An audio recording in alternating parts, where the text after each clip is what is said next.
اعوذ باللہ من الشیطان الرجیم بسم اللہ الرحمن الرحیم۔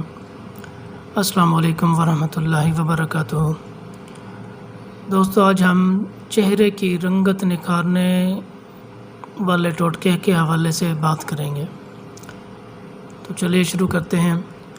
چہرے کی رنگت نکھارنے کے لیے اس امر کے لیے انڈے کے چھلکے اور مالٹے کے سوکھے ہوئے چھلکے اور لال دال مسور تینوں اشیاء کو ہم وزن لیں اور انہیں اچھی طرح گرائنڈر میں ڈال کر خوب باریک پیس لیں۔ اسے پانی میں ڈال کر پیسٹ بنا لیں اور اسے ہر روز چہرے پر لگائیں۔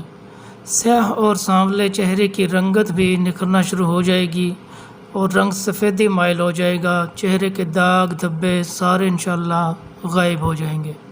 تو یہ تھی آج کی ویڈیو۔ ایسے مزید ٹوٹکے دیکھنے کے لیے ہمارے چینل ہیلتھ اینڈ ٹپس کو لائک اور سبسکرائب کر دیں تاکہ آپ کو مزید اچھے ٹوٹکے اور ٹپس ملتے رہیں۔ اللہ حافظ۔